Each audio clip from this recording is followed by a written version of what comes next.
que a professora Giovana aí comentou com vocês, que é a perspectiva de logística reversa, e os industriais, que também têm uma destinação específica. Para além desses, que a norma também traz, mas traz em outra norma, tá? Tem os resíduos de construção e demolição, que é o RCD, tá certo? Que também tem um tipo de aterro para que seja encaminhado, que é o aterro de inertes. Então, os resíduos industriais são encaminhados para aterros industriais, os resíduos hospitalares são encaminhados para tratamento térmico, seguido de aterro industrial, muito provavelmente, né? Quando se tem a descaracterização, a depender do tratamento térmico, eles também podem ir para aterro sanitário, tá? E os resíduos comerciais, e aqui os domésticos e os de serviço de varrição, estes sim, podem ser encaminhados para aterros sanitários, tá certo? Mas aí é fundamental que a gente entenda a diferença, né, que eu disse que é muito peculiar de vocês entenderem, que é a questão entre resíduo e rejeito. Rejeito é aquele resíduo que não tem mais a capacidade de ser aproveitado, né? E isso é muito importante de ser entendido, porque a lei não trata de resíduos, ela trata de rejeito quando ela fala a respeito de aterro sanitário, tá certo? Que ela vai dizer o seguinte, tá certo? Deixa eu só ver aqui. Bem, eu acho que esse slide aqui eu pulei, mas, enfim. O que a legislação traz? Ela diz que o aterro sanitário é um instrumento de engenharia calculado, dimensionado, pensado para receber rejeito e não resíduo, tá certo, pessoal? Então, entendam bem essa diferença, porque muita gente acha que o aterro sanitário tem que receber absolutamente tudo. Não é bem por aí, tá? O aterro sanitário, ele tem que, por lei, receber o que é rejeito. Mas nem sempre os municípios, né, de uma maneira geral, têm os instrumentos adequados de fazer com que o resíduo seja reaproveitado naquilo que ele tem potencialidade, seja pela reciclagem, seja pela compostagem, seja pelo aproveitamento térmico, certo? Que é uma outra solução que vem surgindo. Então, é importante a gente entender essas diferentes contextualizações, porque a própria lei, ela traz o contexto de dizer o seguinte: enquanto você puder aproveitar aquilo que é considerado resíduo, você deve aproveitá-lo. E, por último, você deve dispor aquele resíduo, né, que aí já seria um rejeito, da maneira adequada do ponto de vista de engenharia e do ponto de vista para proteger a saúde, tanto do ser humano quanto do meio ambiente, tá certo? Que seria o aterro sanitário para os resíduos em específico que a gente comentou antes. Bem, pessoal, e aí para a gente tratar um pouquinho sobre a necessidade dos aterros sanitários, né, a gente precisa entender como é a produção de resíduos. E aqui, como eu disse a vocês, a gente está tratando de um empreendimento que está sendo instalado em Veracruz. Então, a gente precisou entender as contextualizações de Veracruz e da região. Mas aqui eu vou tratar mais especificamente de Veracruz, somente por um critério visual de vocês, para vocês terem uma ideia de quanto é essa produção de resíduo por dia, tá? Então, só em Veracruz, e aí é importante dizer o seguinte: o aterro sanitário que está sendo implantado, né, a CTR Potiguar, ela não vai atender apenas Veracruz, ela tem um objetivo de atender todo o litoral sul, tá, do Rio Grande do Norte. Então, para além de Veracruz, tem outras expectativas aí de atender municípios que estejam nessa região sul. Mas só para critério de exemplificação, né, para vocês entenderem o que é a problemática dos resíduos dentro dessas cidades do interior do estado da gente, e cidades que não estão distantes. Como eu disse, Veracruz está na região metropolitana de Natal. É menos de meia hora para a gente chegar lá. Então, não é uma realidade muito distante da gente, tá certo? Imagine os que estão para além disso, né? Veracruz, na região urbana, ela tem uma produção aí per capita de cerca de 0,56 quilogramas por habitante dia. Quando você multiplica, né, essa população urbana por essa geração per capita, você tem ideia de quanto de resíduo é produzido por dia dentro dessa cidade. 3,03 toneladas por dia. E a população rural, que é um pouquinho maior lá em Veracruz, né, com certeza a professora Giovana comentou para vocês que a produção urbana de resíduos, ela, em geral, é maior do que a produção rural. Por quê? Porque a população rural tem um hábito de aproveitar melhor. Ela entende bem a diferença entre resíduo e rejeito. Ela só manda para o lixo aquilo que realmente ela não tem mais como aproveitar, tá certo? Sobretudo aí resíduo orgânico, tá bom? Porque ela aproveita para animais e tudo mais. Então, por isso que essa produção na região rural, ela é um pouquinho menor, gerando aqui 2,78. Mas quando a gente soma, né, a urbana e a rural, dá aqui quase 6 toneladas de resíduo por dia, o que é bem representativo, né, E se a gente for pensar, a gente está mandando 6 toneladas por dia para uma destinação inadequada, que é utilizada hoje lá em Veracruz, que é o lixão de lá, tá? E aí, pessoal, é importante a gente ressaltar essa diferença entre rejeito e resíduo. Na realidade, o que deveria ser mandado para o aterro sanitário lá de Veracruz era apenas 36,92%. 37%, né, do que é produzido. Porque mais de 50% aqui do resíduo poderia ser aproveitado, sobretudo com potencial de reciclagem, tá certo? Então, vejam aí as problemáticas que estão envolvidas dentro de um mecanismo de disposição final, quando a gente fala a respeito de resíduos, né? Então, é importante vocês terem esses conceitos prévios à questão de um aterro sanitário, porque todas essas contas têm que ser feitas para fins de viabilidade, sobretudo econômica. A gente vai discutir um pouquinho aqui sobre custos de um aterro sanitário, e ele não é muito barato. Então, você precisa sempre trabalhar na perspectiva mais pessimista, que só isso seja enviado, apesar de que a gente sabe que muitas vezes tudo isso é enviado para um aterro sanitário, tá certo? Isso aqui são algumas fotos lá do Plano Municipal de Saneamento Básico de Veracruz, só para exemplificar para vocês a forma de destinação atual do aterro sanitário, ou do lixão de lá, tá certo? Onde tem tudo que é proibido por lei, vai ter lá. Pessoas catando na região de disposição final, animais dentro da área, ou seja, não há nenhum tipo de restrição de quem entra, de quem sai dentro do lixão. E uma problemática muito grande, né? Não existe nenhum tipo de cobertura, proteção aqui do solo, para que não exista contaminação. E a natureza, ela é muito esperta, né? Ela dá os indicativos de que a área está bem contaminada. Isso aqui são algumas espécies, né? Sobretudo aquela mamona, que é um bioindicador. Ela indica que tem metais pesados naquela área, né? Porque se destina absolutamente de tudo. Desde pilhas, baterias, animais mortos, tudo se vê dentro de um lixão. Ou seja, não há aquela separação que a própria NBR 2004 coloca, né? Entre resíduos perigosos e resíduos não perigosos. Resíduos susceptíveis à logística reversa e não susceptíveis à logística reversa. O lixão, ele aceita de tudo, inclusive resíduo de poda aqui, tá certo? Aí fica aquela pergunta que tem uma resposta bem óbvia, né, pessoal? Se todo resíduo deveria ir para o lixão. E aí, aqui que está a perspectiva legal, acho que os slides se confundiram aí. Do que a lei nos diz, né? A lei trata muito bem, eu acho que a professora Giovana trouxe essa perspectiva para vocês, de que, por último, é a disposição final. Prévia a ela, tem vários outros aspectos. A não geração, a redução, a reutilização, a reciclagem, o tratamento. Se não der nenhuma dessas, aí sim que você vai pensar em disposição final, que seria o aterro sanitário. E a lei ainda vai além, né? Ela diz de rejeitos em aterros, ela não diz resíduos, certo, pessoal? Então, entendam essas contextualizações. Por que que isso é importante? Porque isso vai ser fator de cálculo para você analisar a viabilidade de tamanho da área que você precisa e a viabilidade econômica que você vai receber ante aquele cenário de produção de resíduo que você tá recebendo ali. Certo? E aqui outra pergunta que tem uma resposta até óbvia, né, para alunos de engenharia, que o lixão não pode ser considerado, fica aí o critério de dúvida, né, para vocês, como um instrumento final, né, de disposição final ambientalmente adequado, porque ele não respeita nenhum dos critérios técnicos estabelecidos, né, pelas normas e pela própria legislação para a proteção do meio ambiente e da saúde, tanto do ser humano quanto dos animais do entorno. E aí, pessoal, surge, ante essa contextualização toda, o CTR Potiguar, que é um empreendimento de caráter privado, certo? Ele não é público, não é da Prefeitura de Veracruz, não é de outra prefeitura correlacionada. Ele é um empreendimento privado que está se instalando aqui no Estado.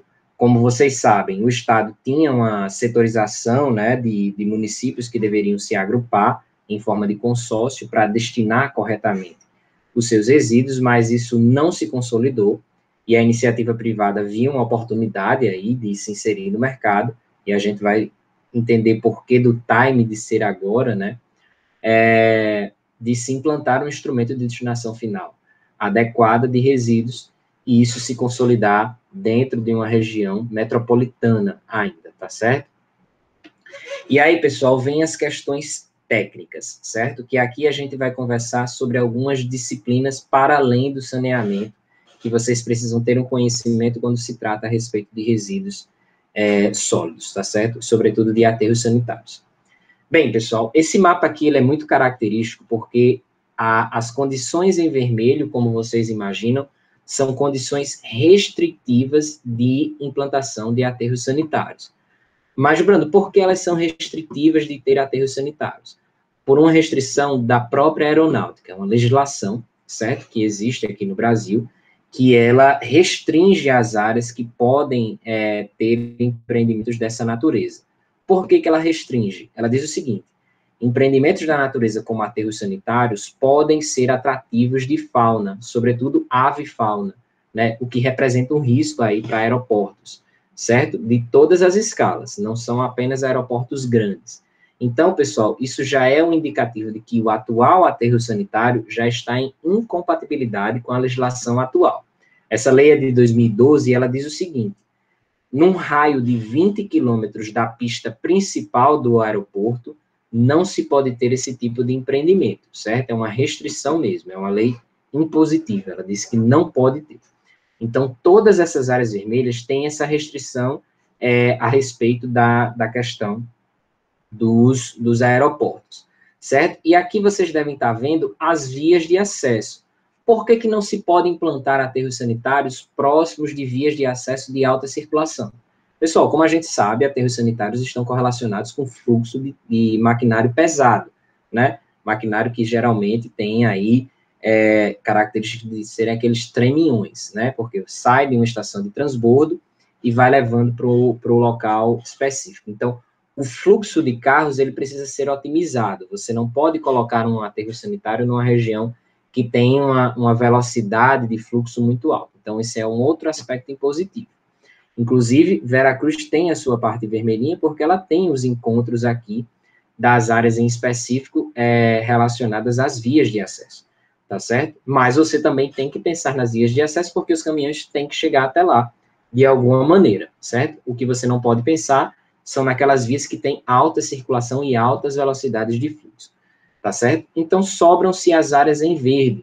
Então, o que a gente fez no início da concepção do projeto, né? Através das técnicas de sensoriamento remoto, nós colocamos todas essas condicionantes, que tem outras além. Por exemplo, na realidade é impositiva, é outra questão impositiva das normas. Você não pode implantar um aterro sanitário em regiões em que o aquífero é muito alto ou que você tenha corpos superficiais muito próximos. Isso é outro aspecto. Então, o que é que nós fizemos, né? Colocamos todas essas condicionantes dentro de uma plataforma de sensoriamento remoto, para que, com isso, a gente pudesse identificar quais eram as áreas susceptíveis a esse tipo de empreendimento e que atendessem à demanda que a gente estava pensando aqui, de ser na parte sul de Natal, né? Atender todos esses municípios ao sul, desde Parnamirim até o último município do nosso estado, tá certo? E aí encontramos algumas áreas específicas. Com isso, a gente vai para a parte que não é tanto de engenharia, muito mais de negociação, né? Você vai ter que ver, dentro dessas áreas em verde, quais seriam as áreas que a gente pudesse negociar, né? Que estariam à venda. Se a área não tivesse à venda, a gente nem considerava. E aí, pessoal, todas essas áreas em branco, entendam, todas essas áreas em branco são áreas restritivas, certo? Seja pelo aspecto ambiental, seja pelo aspecto aeroportuário, seja por outros aspectos para além das questões ambientais locais. Por exemplo, a área não estava à venda, tá certo? Então, a gente conseguiu otimizar isso sobrepondo os shapes, tá certo? Então, a gente já sabia quais eram as áreas específicas. E aí, pessoal, existe uma questão muito em específico que alguns engenheiros esquecem quando pensam em empreendimentos dessa natureza, que é a viabilidade de áreas. Quando você vai licenciar um empreendimento desse, você não pode chegar só dizendo assim, olha, é esta área que eu vou licenciar. O órgão licenciador vai lhe perguntar logo o seguinte, olha, mas para esse tipo de empreendimento, que é caracterizado como excepcional, você precisa me dar viabilidade de outras áreas. Você precisa me dizer quais são as outras áreas possíveis de se instalar um empreendimento desse. Então, por isso que a gente teve que ver várias áreas em verde, foram cerca de mais de 10 áreas que a gente analisou, foi lá, visualizou, teve que ver as características naturais e locais, as vias de acesso para que os caminhões também chegassem, porque tinham algumas propriedades, a maioria dessas propriedades tem um caráter rural, então as vias de acesso delas eram muito ruins, né, para caminhões circularem, então tudo isso teve que ser ponderado para a gente analisar. E aí, a gente chega nessa tabelinha, certo, pessoal? Aqui tem todas as áreas que a gente selecionou para um empreendimento dessa natureza. A primeira aqui foi a de Veracruz, que foi a área escolhida, mas tivemos áreas em Nísia Floresta, 2 áreas em Areis, 1 área em Macaíba, São José de Mipibu, na divisa entre São Pedro e Macaíba, Monte Alegre, em Macaíba, na reta Tabajara, e outra área em Macaíba, na reta Tabajara. E para cada um dos critérios estabelecidos em norma, nós colocamos uma pontuação, onde variava de adequada a ser critérios como distância, critérios como distância do lençol freático, enfim, todos esses aspectos tiveram que ser analisados. E a área de Veracruz foi a área que, dos 40 pontos possíveis, ela pontuou 39. E por que ela pontuou 39? Um único aspecto, ela teve uma pontuação menor do que a máxima, que foi esse aqui, ó, condições do sistema viário, trânsito e acesso.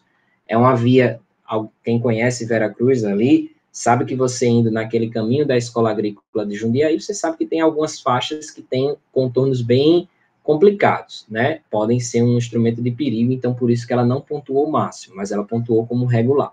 Isso fez com que Veracruz tivesse uma nota 39. E aí, pessoal, é importante a gente considerar todos os aspectos que estão postos dentro da norma. Por exemplo, a capacidade e suporte do solo, a proximidade de núcleos habitacionais.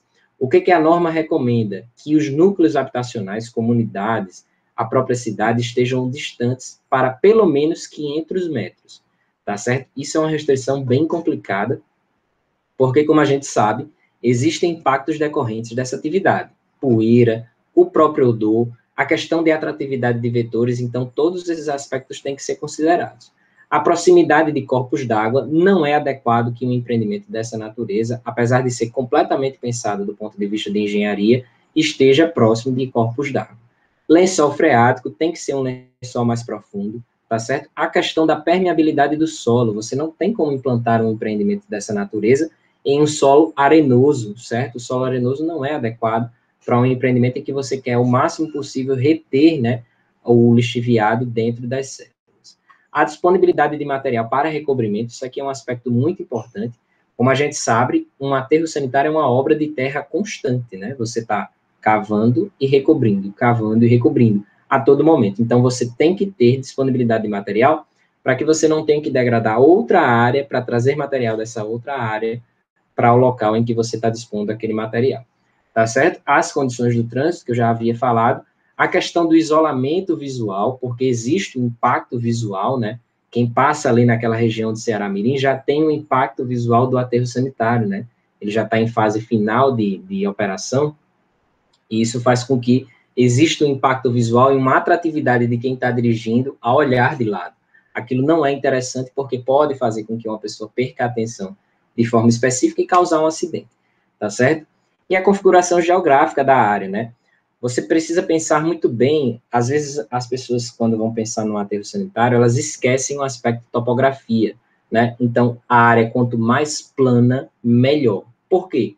Quanto mais plana, você tem a condição de escavar e não ter altos e baixos, ou seja, a circulação de lixiviado ali por dentro, ela é mínima, ela tende a se concentrar dentro de um local específico, tá certo? Então, com isso, foram áreas além dessas que nós analisamos, mas para efeito de estudo, né, para apresentação para o órgão licenciador, que no caso é o IDEMA, nós apresentamos essas 10 áreas que tinham realmente viabilidade, os donos estavam interessados em arrendar ou vender essas terras, e a gente apresentou essa pontuação, e realmente Veracruz teve um destaque bem positivo quando comparado ao segundo lugar, com a pontuação aí 11 pontos maior do que a segunda, que seria Nísia Floresta, tá certo? Aqui só para exemplificar, certo, pessoal, a diferença de um aterro sanitário para um lixão. Como a gente sabe, no lixão existe a disposição de qualquer forma do resíduo, certo? Existe a atratividade de vetores de maneira muito específica, é uma coisa muito problemática,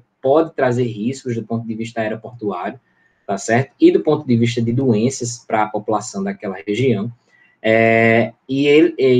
Os lixões, eles têm uma característica bem diferente mesmo assim, que existe a queima do resíduo dentro dessas áreas de lixão, porque você consegue diminuir o volume e utilizar aquela área por mais tempo, que é mais inadequado ainda, tá certo? No aterro sanitário existe toda a diferença, né, que já é um conhecimento meio que comum, da impermeabilização, do recobrimento diário, né, da compactação, da queima do metano gerado, da captação do chorume, né, que é gerado, e o tratamento dele, tá certo? Aqui, pessoal, é só para vocês terem uma ideia de como é uma obra dessa, né, realmente, como eu disse, é uma obra de terra, não sei se vocês vão ver aí, aqui foi o iniciozinho, essa é uma das lagoas que a gente está construindo lá, vou botar o vídeo aqui novamente, essa é uma das lagoas que a gente está construindo, que é a lagoa de drenagem. Aqui são alguns aspectos fundamentais de serem compreendidos quando você fala de um empreendimento dessa natureza. Tudo que chove dentro da área do aterro tem que ficar na área do aterro. Você não pode mandar água de chuva para as vias de acesso, até porque você complicaria ali o acesso dos caminhões, e isso é ilegal do ponto de vista ambiental. Então, dentro de uma área de aterro sanitário, para além das lagoas de chorume, você também precisa de uma lagoa de acumulação e infiltração, nesse caso, de água de chuva, certo? Porque é uma água boa, nesse caso você precisa infiltrá-la, tá certo? Então, vamos em frente. Aqui, pessoal, já é outra visão da lagoa, certo? Como é que ela está. É uma lagoa bem ampla, como vocês podem ver, tá certo? Aqui, na realidade, pessoal, desculpem, aqui é uma das células que estão sendo construídas. Alguns detalhes específicos, tá certo? Vejam aqui que o solo está bem compactado. Esse é um dos tratamentos prévios que a gente faz dentro de uma área de aterro sanitário. Passa aquele caminhão-rolo para diminuir ainda mais os espaços que existam no solo, ou seja, favorecer o processo de acumulação e não de infiltração dos líquidos gerados dentro dessa área, tá certo? E aí existem cuidados específicos que um empreendimento dessa natureza precisa ter. Um deles é o monitoramento da pressão sonora. Por que você tem que fazer monitoramento da pressão sonora? Como eu disse, pessoal, o fluxo de máquinas ele é muito intenso, e são máquinas pesadas que geralmente têm índices, fazem muito barulho, né? Então, você precisa garantir que aquela condição de ser rural seja atendida dentro da perspectiva da pressão sonora, tá certo? Uma outra coisa que tem que ser muito bem monitorada, o biogás, né, que é o metano gerado ali, proveniente do processo de degradação da matéria orgânica, sobretudo, tá certo? Porque, primeiro, você monitora para saber se tem condição de gerar energia em contrapartida. Em geral, a maioria dos aterros não tem a condição de gerar energia, porque os equipamentos para a geração de energia são muito caros, né? Então, aterros menores e medianos, eles não têm ainda essa condição. Geralmente, isso aí é mais para aterros muito grandes. Uma outra coisa que você tem que monitorar é a qualidade do ar. Como eu disse, o fluxo de máquinas tem como consequência, né, a emissão de particulados, a poeira mesmo. Então, você tem que garantir que a qualidade do ar que está por ali seja adequada. Uma outra coisa que você tem que monitorar é a questão dos líquidos lixiviados, a composição dele, qual é a DBO, mas, sobretudo, qual é a DQO dele, tá certo? Para promover os tratamentos adequados. Como a gente sabe, o tratamento biológico do chorume, ele é muito difícil. Então, por isso que a gente tem que sempre promover tratamentos químicos ou tratamentos físicos para o tratamento específico de chorume, tá certo? O programa de educação ambiental. Um empreendimento dessa natureza, para ele funcionar bem, para funcionar de acordo com as perspectivas da legislação, ou seja, recebendo apenas rejeito, a população tem que estar muito bem educada. Então, 2 programas funcionam de maneira muito integrada, que é o de comunicação social, que é o que a população tem que saber qual é a fase do empreendimento, como é esse empreendimento, quais são os níveis de segurança desse tipo de empreendimento, e o de educação ambiental. Eles funcionam de forma muito bem integrada para trazer esse conhecimento integrado do ponto de vista ambiental para a população local e regional, certo? A gente pensa primeiro no contexto local, porque é a população mais impactada dentro de um empreendimento como esse, e ela precisa realmente ter esse entendimento. Uma outra coisa que precisa ser feita é o monitoramento geotécnico, certo, pessoal? Numa figurinha mais à frente, vocês vão entender o porquê. Quando o resíduo começa a se degradar, ele diminui de volume, tá certo? Então, você promove o recobrimento, e esse recobrimento ele pode perder em algum momento estabilidade. Então, você precisa garantir essa estabilidade contínua. Então, por isso que a gente faz esse monitoramento geotécnico, para garantir que não exista nenhum tipo de acidente, né, do ponto de vista de alguma camada de terra ali se deslocar e acontecer um acidente naquela região, tá certo? Uma outra coisa que tem que ser muito bem feita num aterro sanitário é o monitoramento da qualidade das águas. Tanto da água superficial, se houver algum manancial superficial ali próximo, quanto dos mananciais subterrâneos. Por quê? É isso que garante, esse monitoramento que garante a qualidade do processo de impermeabilização que você colocou ali. Se houver algum indicativo de que exista contaminação dessa água subterrânea, sobretudo, é um forte alerta para você saber que a sua impermeabilização não está muito bem adequada. Uma outra coisa que muita gente esquece, sobretudo os engenheiros ambientais e sanitaristas, o monitoramento da fauna sinantrópica. O que é fauna sinantrópica? Baratas, ratos, isso tudo existe no lixo, e o lixo atrai esse tipo de vetor. Então, você precisa criar os instrumentos ali de proteção para que esse ambiente esteja protegido, tá certo? As questões de proteção do trabalhador e segurança do ambiente de trabalho, isso aqui é uma coisa bem comum, tá certo? Em todos os empreendimentos, graças a Deus, isso é um avanço que a sociedade teve. Existe o programa de afugentamento, resgate e monitoramento da fauna terrestre. Às vezes, pessoal, o fluxo de máquinas pesadas faz com que algum animal silvestre que exista na região, ou até animais que não sejam silvestres, sejam atropelados, por exemplo. Então, é preciso que você garanta, o órgão ambiental exige isso do empreendimento, que você, por exemplo, tenha uma clínica veterinária conveniada com o empreendimento para receber esse tipo de animal caso aconteça algum tipo de acidente, tá certo? Mas, em geral, esse tipo de acidente é evitado com uma medida muito simples, né?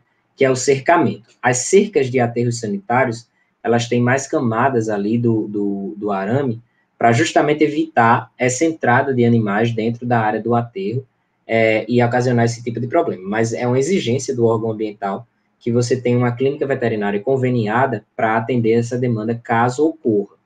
Isso aqui também tem que ter um biólogo de prontidão dentro da área do empreendimento para ele promover os primeiros socorros. O biólogo não pode fazer atendimento de animais, mas ele pode promover os primeiros socorros, tá certo? Então, só o veterinário pode atender, mas o biólogo pode fazer o procedimento ali. O biólogo também, ele trabalha muito nessa parte de afugentamento. Como eu disse, pessoal, lá no início, um empreendimento dessa natureza, ele atrai muitos vetores, sobretudo avifauna. Então, é um hábito constante dentro dos aterros sanitários você escutar fogos. Os fogos são justamente para afugentar essas espécies, tá certo? Eles não entrarem dentro da área e ficarem ali, possivelmente se alimentando do resíduo que não foi ainda recoberto. Importante dizer que o resíduo tem que ser recoberto diariamente, senão o aterro sanitário vira um lixão. E essa linha é tênue, viu, pessoal? A linha entre um aterro sanitário e um lixão não é muito distante. Existem as questões de emergência e contingência, porque podem haver acidentes dentro de uma área como essa. É óbvio, a gente tenta evitar isso ao máximo, mas pode ocorrer, tá certo? E um programa que muita gente não entende de forma adequada, que é o programa de desativação do aterro. Pessoal, se você utiliza a área do aterro sanitário por um período de 20 anos, por exemplo, e a própria norma diz o seguinte: os aterros sanitários têm que ser em áreas que garantam utilização por pelo menos 10 anos. Por quê? Você está degradando uma área, né? Então, o objetivo é que você ali não precise de outras áreas que sejam degradadas ao longo do tempo. Então, o programa de desativação de um aterro, ele é justamente para garantir que, por igual período que você utilizou, por exemplo, para esse empreendimento, a expectativa de vida dele é de 20 anos, você também monitore por 20 anos o gás, a água, a estabilidade do próprio aterro. Então, tudo isso tem que ser garantido por um período de 20 anos também, tá certo? E o programa de desativação do aterro também tem o objetivo de dar um outro uso para a área que foi ali consolidada, certo? No mundo em geral e no Brasil também, os usos que vêm sendo dados são bem diversos, certo? Desde parques, são construídos parques nas áreas dos aterros, aproveitando até a própria topografia que foi consolidada, até áreas de plantio. Por incrível que pareça, a gente usa as áreas do aterro como áreas de plantio, quando elas são em áreas muito rurais, né?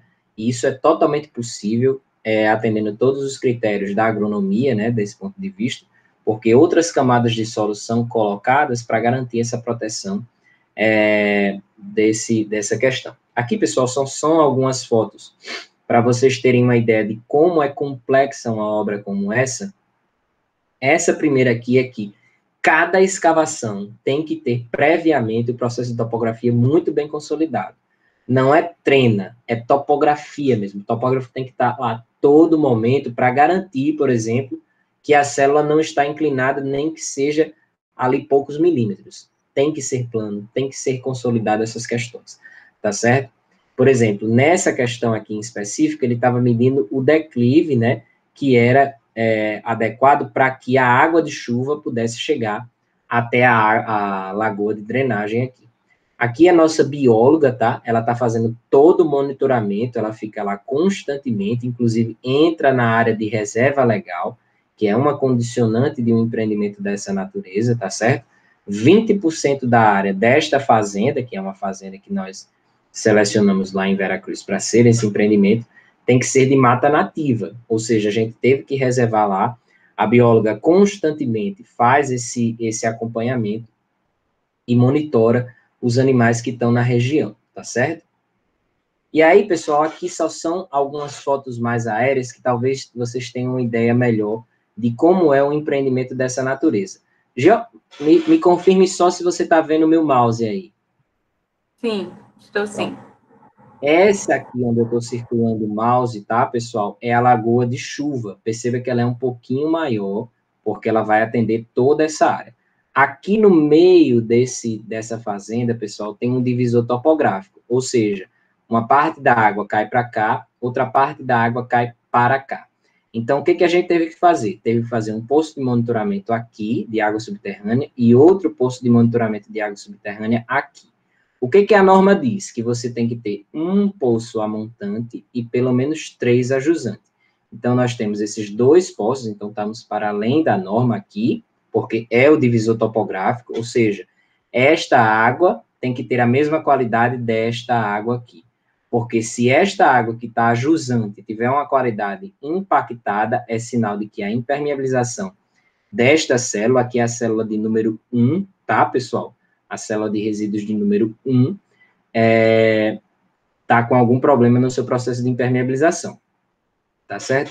Mas, Brando, o que é essa lagoazinha pequenininha aqui? Essa lagoazinha pequenininha é a lagoa de chorume, certo, pessoal? Ela já está bem mais avançada que isso. Nesta lagoa, o que a gente usa, certo? Para além da manta, né, da famosa manta. Nas células, a gente usa a manta normal. Na lagoa de lixiviado, a gente usa o GCL, que é um composto bentonítico, certo? São as pedrinhas. E em cima dessas pedrinhas, a gente usa a manta. Esse GCL, ele é um gel composto, né, como eu disse, que quando ele entra em contato com a umidade, ele vira uma pedra impermeável, certo, pessoal? Então, é uma garantia a mais, já que aqui vai haver o acúmulo de lixiviado, que esse processo vai ser aqui assegurado, né? De que não vai haver vazamentos. Uma característica bem interessante dessa área em específico a gente tem a área aqui, como eu disse para vocês, de reserva legal, certo? Esta área de reserva legal, como eu disse aqui para vocês, essa área vegetada aqui, tá certo, pessoal? Nesta área é onde a bióloga constantemente entra para garantir que não há aqui impacto sobre a fauna desta atividade que é desenvolvida aqui, tá certo?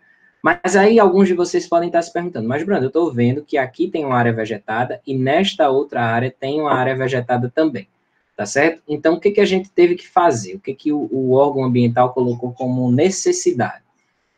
A integração dessas duas áreas, porque um impacto que é decorrente de um empreendimento dessa natureza é o que a gente chama de consanguinidade, ou seja, os animais daqui só se relacionam entre eles, porque não teria como eles circularem aqui. Então, o que o órgão ambiental coloca como condicionante? As cortinas vegetais, certo? As cortinas vegetais que estariam nesta área aqui que eu estou passando o mouse, certo? É justamente para integrar essas vegetações e fazer com que as populações de animais daqui se relacionem com as populações de animais daqui e não ocorra o processo de consanguinidade, que ocorre deficiências dos animais, enfim. É uma exigência bem do ponto de vista ambiental, mas que é muito fundamental. Alguns de vocês podem estar se perguntando, mas, Bruno, por que a lagoa é tão rasinha assim, muito menor do que a lagoa de chuva, se você vai ter produção de líquidos aqui todos os dias? Pessoal, essa lagoa ela tem que ser rasinha mesmo, certo? Por quê?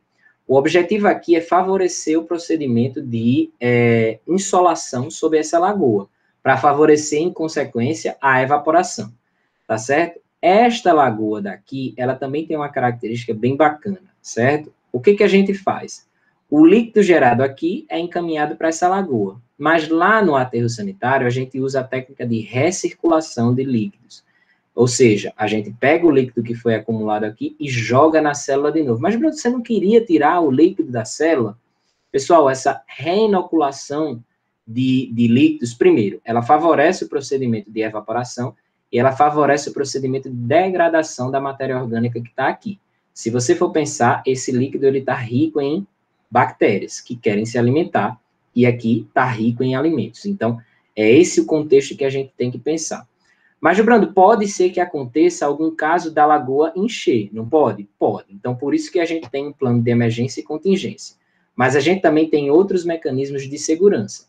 Essa célula, pessoal, ela tem uma profundidade média de 6 metros, certo? E aqui fora a gente tem o que a gente chama de estação elevatória, que é uma bomba que segura ou manda esse líquido. Então, a gente pode acumular 6 metros de líquido aqui com segurança total, tá certo? Então, são mecanismos de proteção que realmente a gente tem que pensar continuamente. Aqui uma curiosidade, certo, pessoal, dessa área. Na frente da área deste aterro sanitário é onde está o lixão da cidade de Veracruz, certo? Foi um aspecto muito positivo que fez a gente escolher essa área, porque a população consegue entender automaticamente a diferença do que é um lixão, do que é um aterro sanitário. Se você for ver nessa foto aqui, tem até a fumaça, certo? Do lixo queimando mesmo.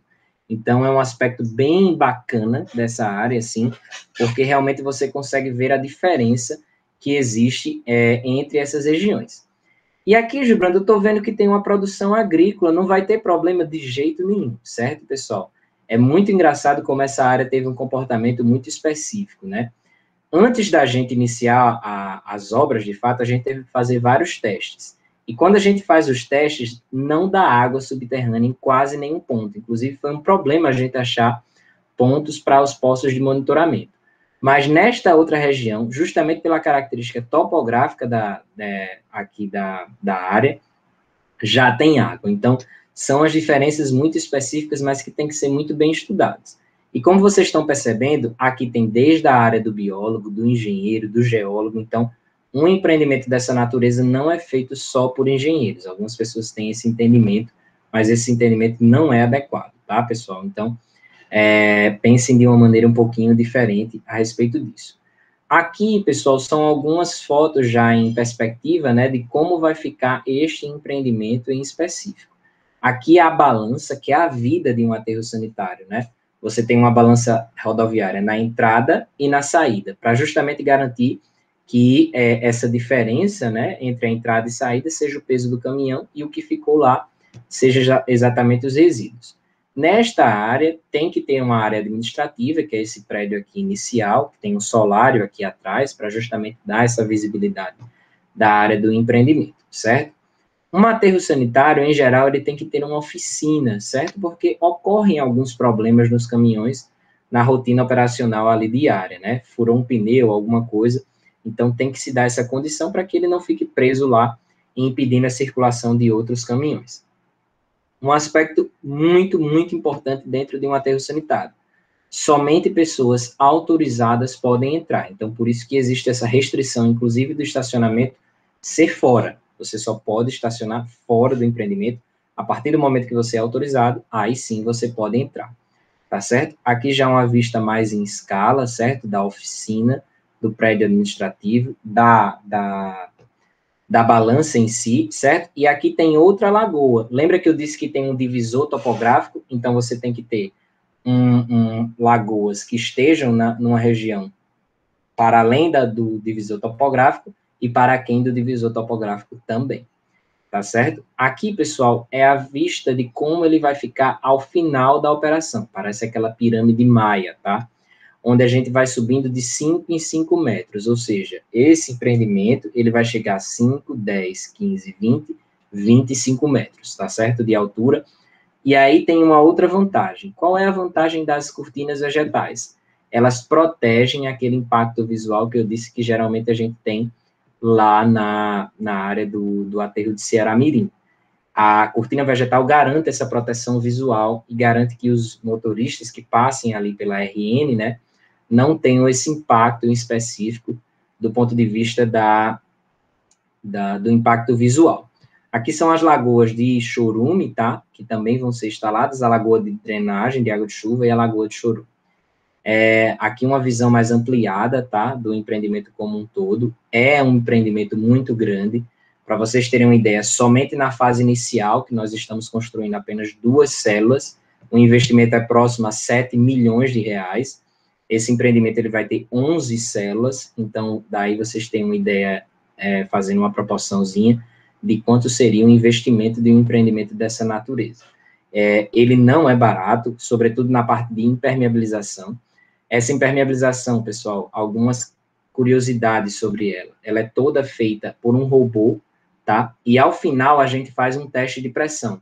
É um teste bem simples. A gente insere a pressão de uma bombinha de bicicleta e se houver redução na pressão, desculpem, é um indicativo de que existe vazamento. Então, toda a impermeabilização tem que ser refeita, tá certo? Então, o custo de um aterro sanitário, ele está muito correlacionado com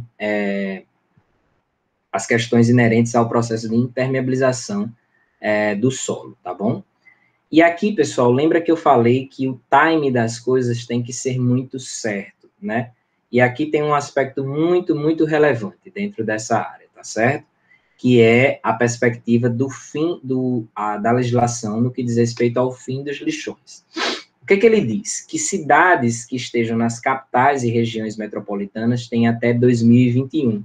E o que eu disse a vocês foi que Vera Cruz está dentro de uma região metropolitana. Então, ela teria até 2021 para destinar seu resíduo de forma adequada. Cidades com mais de 100 mil habitantes têm até 2022. Cidades entre 50 e 100 mil habitantes até 2023.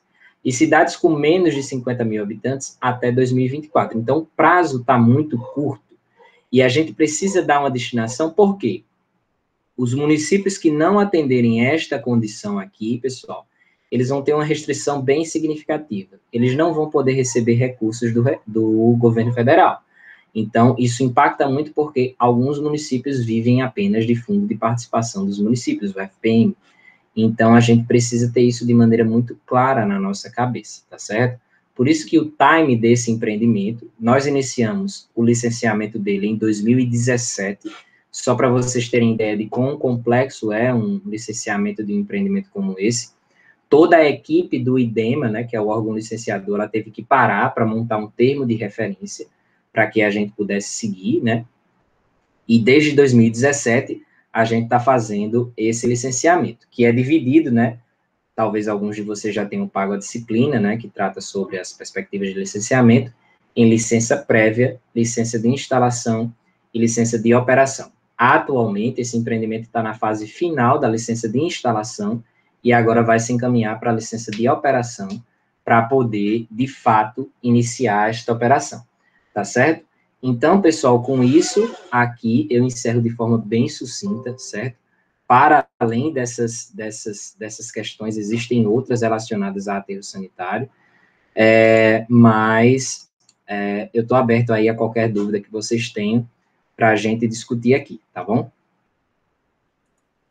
Muito obrigada, Gilbrano. Foi ótima a sua apresentação, muito clara, e com aspectos diversos aí da engenharia ambiental, como você falou, né? Não só de saneamento em si, não só a parte de resíduos sólidos, gestão de resíduos sólidos, né, de parte de gerenciamento de resíduos, mas como é interdisciplinar essa área de apenas um aterro sanitário, vamos pensar, né, apenas entre aspas, um aterro sanitário, mas que envolve aí muitas outras variáveis para torná-lo adequado, né, torná-lo regular.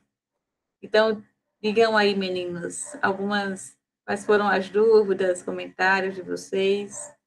Querem usar o microfone, fique à vontade, ou usar o chat.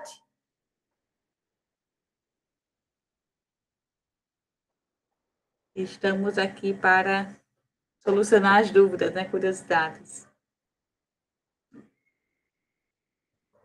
Eu vou iniciar, então, enquanto os meninos ficam pensando aí, né, como é que estava na fase lá da licença prévia, né, na audiência da licença prévia, de que na população ela não conseguia entender ou que tinha uma rivalidade política muito grande na cidade de Veracruz em relação a eles conseguirem aceitar e buscar entender a importância do aterro sanitário, né? Foi até uma dificuldade na própria audiência pública do licenciamento do projeto, conseguir explicar e convencer a população da diferença que era um lixão e da diferença que era um aterro sanitário. Eu lembro que eles, uma parte, né, dessa audiência, um grupo lá de pessoas ficavam com faixas gritando lixão não, lixão não, lixão não, irados com o lixão, mas na visão deles, o que acontecia? O lixão era que eles estavam reclamando ali, que ele queria que saísse, era o aterro sanitário. Era a operação, a construção do aterro sanitário. Eles não queriam que tivesse um aterro sanitário na cidade, além de Veracruz, né, na comunidade. Sendo que sem entender que o lixão que eles tinham hoje é muito pior do que a construção de um aterro sanitário. E aí, você queria saber como é que se desenvolveu, se foi trabalhado na cidade, algumas oficinas, além daquelas fases do plano de saneamento, que também teve nesse período, né, a construção do plano de saneamento de Veracruz, a gente também trabalhou com as oficinas, mas para o aterro sanitário, né, em si, para o licenciamento, isso também foi uma etapa que vocês precisaram fazer? E a educação ambiental, no caso, anterior à operação do aterro, né? Na realidade, é uma ótima pergunta, porque a gente que é engenheiro, a gente acha que vai só fazer conta, entregar um projeto e tá tudo ok. Não é bem assim, né, pessoal? O engenheiro tem, sobretudo, a função de explicar os porquês das coisas, né? E o empreendimento dessa natureza, dentro do processo de licenciamento, né, licença prévia, como a professora Giovana colocou aí, ele exige a audiência pública, antes que seja concedida a licença, para que a população possa externar aí suas opiniões sobre aquilo que vai se implantar ali. E o referencial que a população tinha de um instrumento de disposição final de resíduos era o lixão deles, né? Então, eles interpretavam que um aterro sanitário era a mesma coisa que um lixão. A mesma coisa, eles tinham esse entendimento. E uma outra coisa que eu falei aqui, que é muito importante, né, pessoal, é que para um empreendimento desta natureza ter viabilidade econômica, ele precisa receber, para além dos resíduos para além dos resíduos daquele local em específico, daquele município, ele precisa receber resíduos de outros locais para que ele tenha essa viabilidade econômica. Porque, como eu disse, um empreendimento dessa natureza, ele não é nada barato. Sobretudo, a parte de impermeabilização do solo. Então, assim, eles estavam revoltados porque iam receber resíduos de outras cidades. Mas a gente sabe que, inclusive, na regionalização que foi feita dos consórcios, né, pela SEMAR, pela Secretaria de Meio Ambiente e Recursos Hídricos do Estado, existiam as regionalizações que iam receber resíduos de outras cidades. E com esse tipo de empreendimento, mesmo ele sendo privado, não ia ser diferente. Porque somente com resíduo de Veracruz não se teria viabilidade econômica. Inclusive, o objetivo desse aterro é até receber resíduos, possivelmente até do Seridó. Se existir essa necessidade, porque os municípios vão ter essa necessidade, né, Gio, que eu coloquei aí no final, para continuarem recebendo os recursos provenientes do FPM, eles precisam ter esse instrumento de disposição final adequada de resíduos. Então, isso foi uma problemática muito grande, que nós, engenheiros, quando eu digo nós, é porque esse empreendimento, ele contou, além de mim, como engenheiro responsável pela parte ambiental, com vários outros engenheiros, o professor Sérgio Pinheiro, talvez alguns conheçam, foi um engenheiro projetista da parte de civil, vamos dizer assim, e sanitária, e tivemos vários outros engenheiros, engenheiro de obra, engenheiro calculista, engenheiro de orçamento, engenheiro de vias de acesso, são vários profissionais que são envolvidos dentro do empreendimento dessa natureza. E aí, pessoal, a gente teve que repensar muitas coisas. E uma das coisas que a gente colocou, e aí, Geo, foi bem na ferida, né, o Programa de Educação Ambiental e Comunicação Social. Ele teve que ser totalmente revisto, né? A gente teve que fazer ações de educação ambiental diretas com a população, conversar com eles, levar eles lá na obra, porque era uma constante. Eles sempre diziam o seguinte: eu achava que era um buraco que botava o lixo. Eles achavam que era sempre isso, né? Não tinha esses cuidados com a fauna, os cuidados com a água, cuidados com a impermeabilização, enfim, vários cuidados correlatos, né? Que tem que ter dentro de uma área de aterro sanitário. Então, existia essa problemática muito grave, né? E aí, realmente, Gio, isso foi amenizado a partir do momento em que a população conseguiu entender o que, de fato, é um aterro sanitário. Então, vocês que serão aí futuros engenheiros civis ou engenheiros ambientais, entendam que a nossa profissão, ela demanda, para além dos projetos, ela demanda também essa conversa com a população.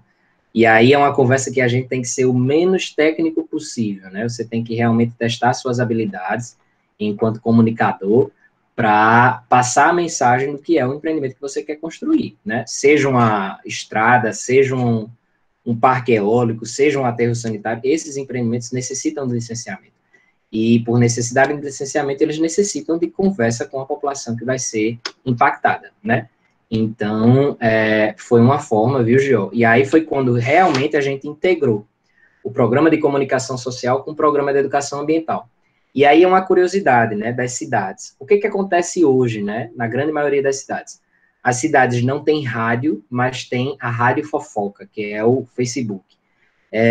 Então, a gente utilizou desse instrumento, né, e lá em Veracruz era muito forte o Facebook. Tudo que você queria criar uma fofoca sobre alguma coisa, você colocava lá no Facebook e divulgava aos poucos, né? E iam compartilhando.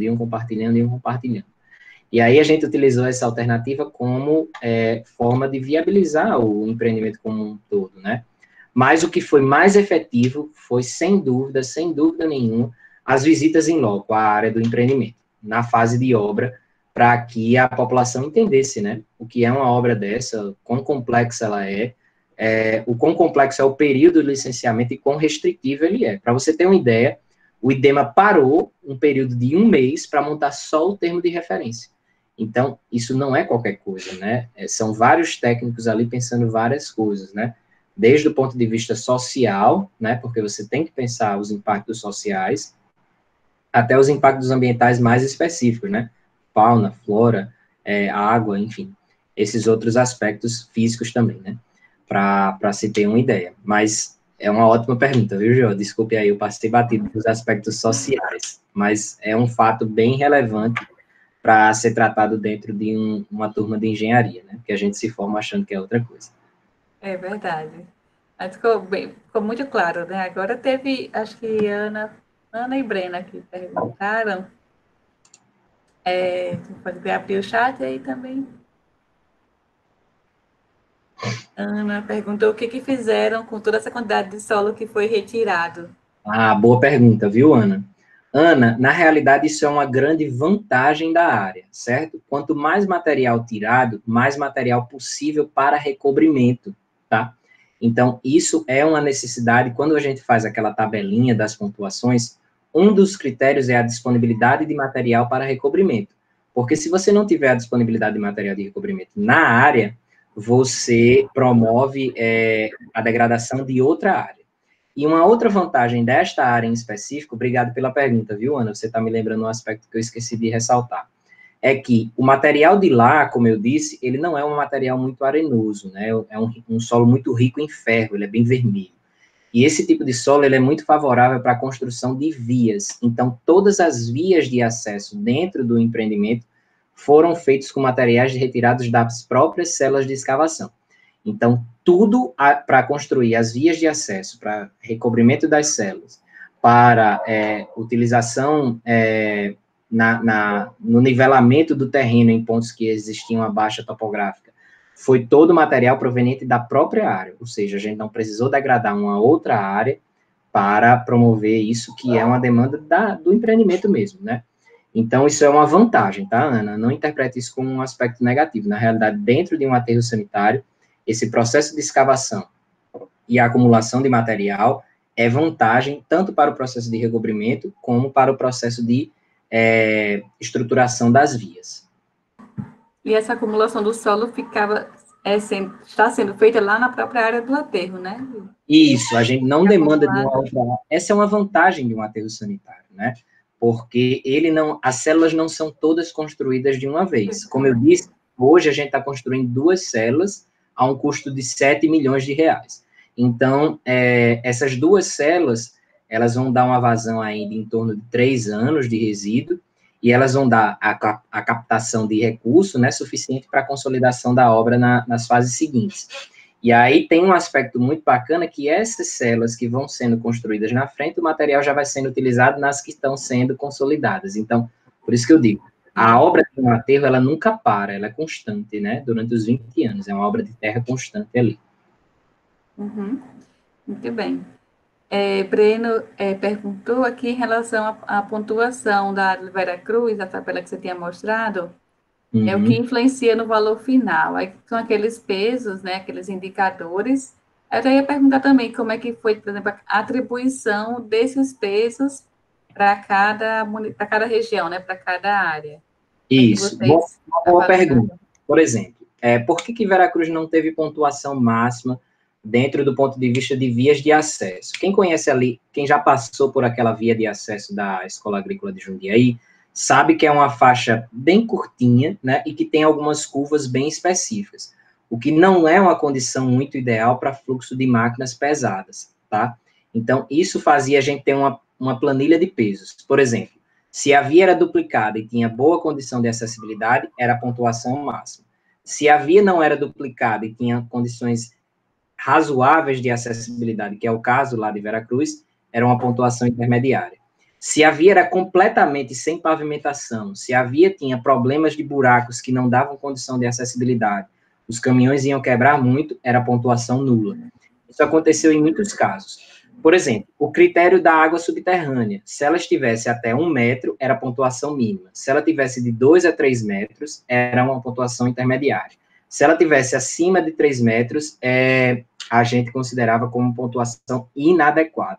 Tá? Então, cada um dos critérios que são colocados na norma, eles tinham pesos específicos, certo? Para a gente poder trabalhar de forma bem detalhada cada um dos critérios. Então, por isso que a gente teve que pegar cada um deles, instituir pesos para cada um desses critérios, e em cada um deles a gente fazer esses pesos.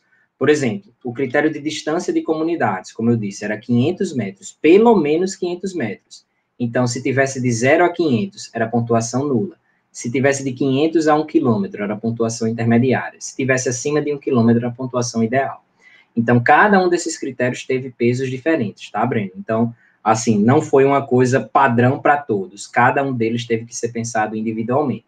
Mas um ponto que ajudou muito a gente foi a questão do sensoriamento remoto. A gente já tinha os shapes que a gente conseguia integrar e já conseguia saber quais eram as áreas que tinham mais viabilidade. Aí a gente ia até o local só para ver se aqueles shapes estavam adequados ou não. É uma ferramenta que ajuda muito a gente dentro dessa perspectiva. Uhum.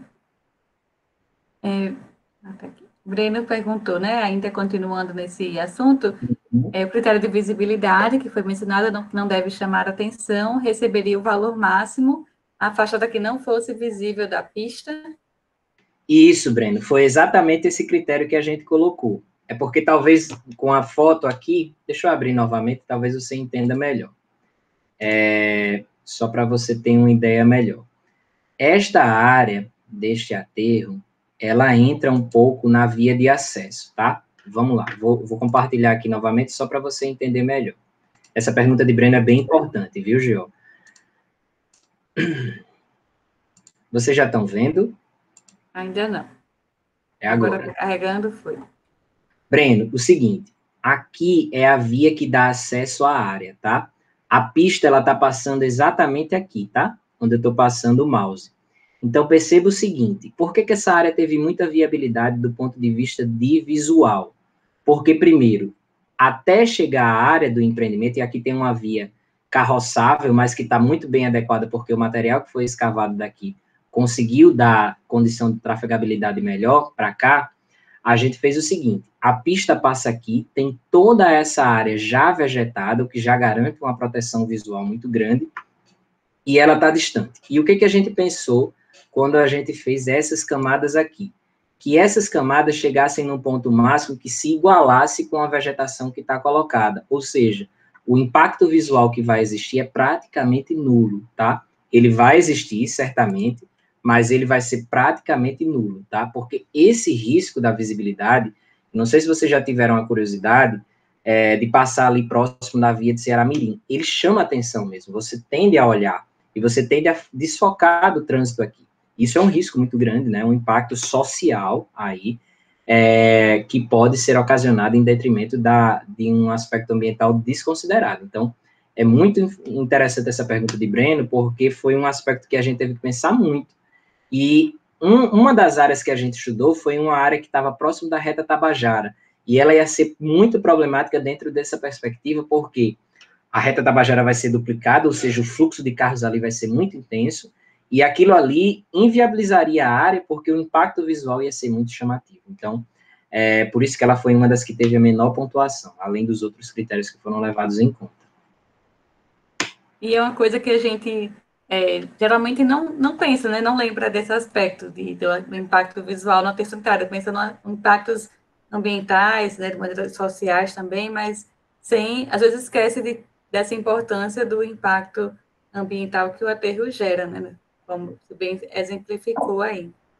Exato. Ana também comentou em relação aqui nos comentários, ainda naquela discussão da educação ambiental, que muita gente não sabe a diferença do aterro controlado, de lixão, de aterro sanitário, de conseguir compreender a importância do aterro sanitário, né, em relação aos lixões, e em relação ao aterro controlado, que também não é a solução técnica indicada, adequada. E aí é só um aspecto importante, viu, Gio, da gente trazendo uma aula de saneamento, é que a única solução adequada de disposição final trazida pela lei, porque antes o aterro controlado ainda era considerado, hoje aterro controlado também é proibido, tá, pessoal? Então, o aterro controlado é um lixão melhorado em pouquíssimas coisas. Então, assim, o que é adequado do ponto de vista legal para atender aquela exigência dos prazos que eu coloquei aí para vocês é somente o aterro sanitário. Outra solução não é adequada para a disposição final. Aí pensem o seguinte, é importante a gente fazer esse aspecto também, né, Gio? Que o tratamento térmico vem sendo uma viabilidade muito grande. Lá no Rio de Janeiro, eles já estão pensando em gerar energia através do tratamento térmico com essa perspectiva do resíduo. Então, o tratamento ele é prévio à disposição, mas o instrumento de disposição adequado, dentro do ponto de vista legal, é somente o aterro sanitário. Isso. Gil, nesse projeto vocês estão planejando fazer algum aproveitamento do biogás ou seria mais para queima mesmo? Isso, Gio, como eu disse, né, um dos programas de monitoramento que a gente faz é o programa de monitoramento do biogás. Como a gente tende a atender cidades mais interioranas, né, com exceção ali de Nísia, que tem uma característica mais urbanizada, com exceção de Tibau do Sul, que tem Pipa ali, que tem uma produção inimaginável de resíduos, né, a gente, às vezes, eu vou para Pipa hoje já com outro pensamento, né, eu fico pensando, meu Deus, quanto lixo é gerado aqui, né. O esgoto, né, pronto que... Exato. Tirando essas cidades, as cidades têm uma característica de gerarem pouco resíduo orgânico. Então, a gente já tem meio que uma previsão de que não vai se gerar muito metano. Ou seja, a viabilidade de geração energética ela é baixa. Mas, como eu disse, um dos programas de monitoramento é o programa de monitoramento de biogás. Por quê? O biogás gerado, ele precisa ter uma quantidade viável para que o equipamento que gera energia seja comprado e tenha essa contrapartida. Claro que o empreendimento dessa natureza, ele tem o objetivo de ter a geração de energia, porque você agrega valor ao empreendimento, né? Mas as perspectivas não são muito positivas, tá, Gio? Considerando o contexto das cidades que serão atendidas. Mas se houver viabilidade, certamente a gente pensa em implantar a energia como uma perspectiva. Um outro aspecto bem interessante, viu, Gio, com essa sua pergunta que foi feita. A gente sabe que a nomenclatura, ela influencia muito, né? Vocês viram que é CTR. CTR não é à toa. Os empreendedores desse empreendimento, né? Os donos desse empreendimento, eles têm o objetivo de não apenas enterrar resíduo. Eles sabem que muita coisa reciclável chega até o aterro sanitário. Então, futuramente, eles já têm um objetivo de implantar uma máquina que, por sensor óptico, ela consegue separar o que é reciclável do que não é reciclável.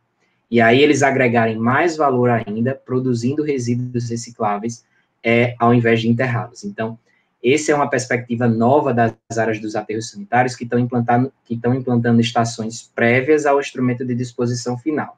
É uma máquina bem interessante, qualquer coisa eu passo o vídeo aí para a professora Giovana colocar lá para vocês, que ela, por sensor óptico, ela consegue separar, inclusive, materiais bem específicos. Por exemplo, você consegue separar PET verde do PET branco, do PET transparente.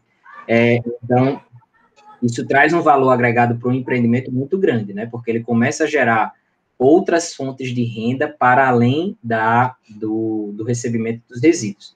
E hoje, dentro do Nordeste, sobretudo, viu, pessoal? Quem quer trabalhar nessa área de resíduos aí, entenda bem isso que eu vou dizer.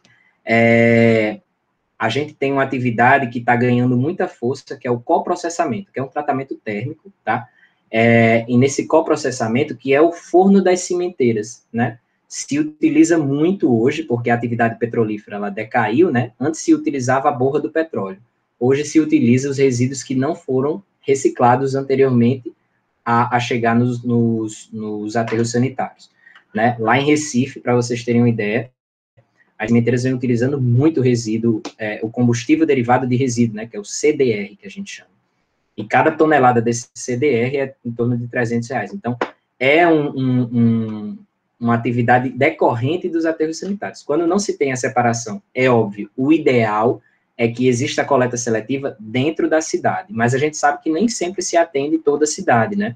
Ou, às vezes, nem existe a coleta seletiva. Então, se faz esse processamento dentro dos aterros sanitários através dessas máquinas com sensor óptico, que consegue separar ali todo tipo de resíduo e dar viabilidade ao empreendimento como mais uma fonte de renda. Ou seja, os aterros sanitários podem gerar energia, tanto energia elétrica através da queima do gás, como um combustível derivado de resíduo, através dos resíduos, sobretudo os recicláveis, que não foram reciclados, e ainda gera renda recebendo, né, a quantidade ali em peso dos resíduos que chegam até a balança, as balanças rodoviárias que estão ali dentro, né? Sim, sim. Tinha a última pergunta minha, mas as meninas podem perguntar aí ainda, temos um tempinho. Se a gente sabe que ali na parte sul, né, Natal, Parnamirim até que não, porque Parnamirim envia seus resíduos para o aterro de Ceará-Mirim, mas, por exemplo, São José do Mipibu, Monte Alegre, Veracruz e os demais ali abaixo, todos têm lixões. E ali tem um ou outro tem um aterro controlado, que é aquele aterro controlado de fachada, que eles só fazem o recobrimento dos resíduos dia sim e outro dia sei lá quando, e aí se caracteriza na operação mais como um lixão. Isso. Aí minha dúvida era mais se já tem uma perspectiva desses municípios ali próximo, né, a Veracruz, de aderirem ao empreendimento, a CTR, enviarem seus resíduos, se já tem essa perspectiva conversada com as prefeituras, se já tem conhecimento, né, da possibilidade de implementar, de enviar seus resíduos para o aterro. É bacana essa sua pergunta, viu, Gio? Porque a conversa não foi com os municípios, foi com o Ministério Público, tá? Porque o que acontece? Sim. O Ministério Público ele já vinha chamando os municípios para que eles destinassem de forma correta os resíduos. E qual era a grande problemática do Rio Grande do Norte como um todo, né? Aqui nessa parte mais próxima da capital. A gente só tinha um aterro sanitário, ou seja, o preço que eles colocassem tinha que ser o preço que era aceitável, né? Os municípios nem sempre tinham aquela condição de pagamento. A partir do momento que você tem dois empreendimentos que têm a mesma atividade fim, o que é que tem que acontecer? Licitação. A partir do momento que acontece licitação, quem ganha é quem tem o menor preço. Isso viabiliza mais esses municípios a destinarem corretamente os resíduos. E existe outra condicionante, né, Gio, que é exatamente essa que eu coloquei do novo marco legal do saneamento, né? porque ele coloca esses prazos bem específicos para resíduos. E outra coisa que vem acontecendo é que, a partir do próximo ano, alguns municípios vão ter que instituir o que a gente chama de taxa de resíduo, né? Porque a gente sabe, a gente que anda um pouquinho, né, Gio? A gente sabe que os municípios não têm fonte de renda para destinar esse resíduo que eles estão coletando, né? E resíduo, pessoal, tem uma característica muito importante. Você não pode coletar se você não souber para onde levar. É de trás para frente que a gente começa o planejamento de resíduos, literalmente, né? Você começa primeiro por onde você vai destinar, para como você vai coletar. Então, a partir do momento que os municípios instituírem essa taxa para viabilizar esse instrumento de destinação, até porque nada é grátis, pessoal. Esse empreendimento é privado, tá? Então, ele vai precisar se capitalizar de alguma maneira. Então, esse aspecto inerente aí à questão de destinação, ele vai ser um aspecto muito mais legal do que do ponto de vista ambiental, infelizmente, né? Isso é meio triste de ver, porque os municípios têm realmente essa problemática do lixão. Quem conhece o lixão sabe o quão degradante é aquilo ali. Então, assim, é um aspecto bem interessante, viu, Gil? Mas ele vai vir muito mais pela perspectiva legal, tá? E os municípios estão muito preocupados, por exemplo, Veracruz, ele não tem fonte de renda, ele não tem indústria, ele não tem uma atividade econômica pujante, ele tem praticamente o serviço público. Então, se ele não tem o FPM, ele não sobrevive, né? Então, o governo federal foi muito assertivo, assim, quando ele disse, olha, eu não vou te dar mais o recurso se tu não tiver um instrumento de destinação adequado. E existe o programa do governo federal, né, que é o programa Lixão Zero, né, que é um programa do Ministério do Meio Ambiente, que ele está instituindo agora, inclusive, os mecanismos de recuperação de áreas degradadas, né? Como a gente sabe, essas áreas estão extremamente degradadas, porque foi de tudo que foi recebido nesses lixões, né? Então, assim, é complexo, é uma atividade complexa, mas que precisa ser muito bem pensada, né? E acaba sendo uma oportunidade, né, de área de campo de estudo, de pesquisa, de trabalho mesmo, da reparação desses lixões. Realmente, na elaboração dos planos de saneamento, né, dessa região, a gente via o quanto que é triste a situação desses municípios, que eu penso, né, por exemplo, São José do Mipibu, que é um município enorme, população considerável, e o lixo lá da cidade era todo encaminhado para o lixão, tudo misturado. E é coisa que a gente fica assim, né, pensando, cidade grande, próxima de colada a Natal, praticamente, que ainda destina seus resíduos para um lixão, né, e não para um aterro Região sanitário. metropolitana, né? Região metropolitana. Região metropolitana, bem próxima, ali já com várias indústrias desenvolvidas, assim, né, em relação à sua parte econômica, e quando vai pensar para onde é que vai o resíduo da cidade, vai todo para um lixão. Isso. E aí, para as nossas outros municípios também nessa região, a realidade ainda é a mesma, mas, infelizmente, né, espero que em breve isso possa se alterar. Tem a recuperação dos lixões hoje, que são operados hoje, e também o caminhamento dos resíduos para o aterro, né? Exato. E como você falou, realmente a gente tem o aterro de Ceará-Mirim, que é o aterro daqui dessa região, né, que a gente destina nossos resíduos, Natal, Parnamirim, Ceará-Mirim, Xeremóis, né, que tem ali os municípios destinando seus resíduos, e quando realmente a gente tem uma concorrência de ter outro aterro sanitário, isso viabiliza nessa questão mesmo de ter mais opção e baratear, né, tornar mais acessível o custo para a prefeitura, né, para a gestão municipal e encaminhar seus resíduos para o aterro. E aí, tendo a imposição legal do Ministério Público, isso tem um peso maior, né, acaba tendo um peso maior, porque realmente, se for pensar na parte, apenas o político vai ver só a parte ambiental, isso não vai acontecer, isso vai acontecer, depende muito do gestor, né? Vai ser muito mais difícil acontecer, depender só do gestor e não da imposição legal da lei do Ministério Público atuando e multando diariamente, caso não se opere adequadamente da forma de disposição final dos resíduos. Exato, exatamente.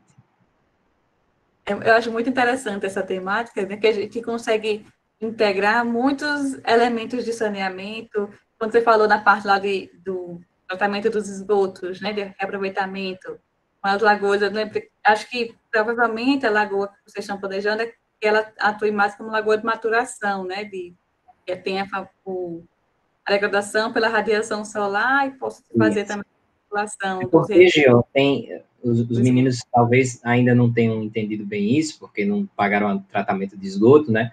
Mas a problemática do chorume é que ele não tem uma DBO alta, ele tem uma DQO alta, ou seja, as bactérias não conseguem degradar muito bem o líquido proveniente das lagoas de chorume.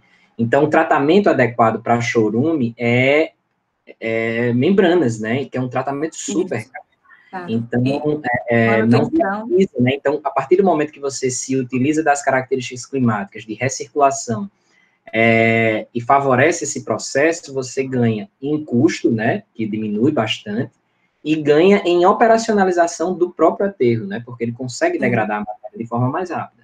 Para você ter um exemplo, né? Lá em Mossoró, mas é um exemplo bem, assim, emblemático, né?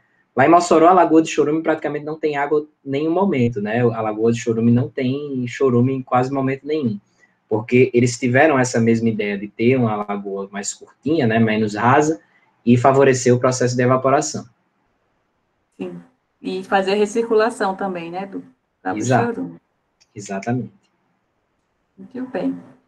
Deixa eu ver aqui, acho que ninguém comentou mais, só o Breno que falou em relação a essa parte da pista, né, do impacto visual, ele imaginava ser o contrário, mas ficou bem claro agora.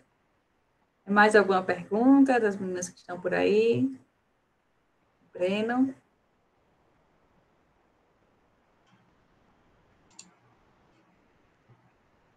Falem agora. De pronto, você pode deixar também seu contato, seu e-mail aí no chat, caso queiram lhe procurar, né, lhe perturbar, tirando mais dúvidas.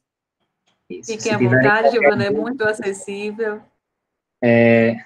o ideal era que a gente fizesse uma visita lá no aterro, seria muito bacana para vocês, Ah, tá, pessoal? Mas infelizmente a gente ainda não pode. Mas é. tão logo a gente possa, eu falar aí para a professora Giovana, para vocês terem uma ideia de como é esse empreendimento, né? É bem bacana conhecer.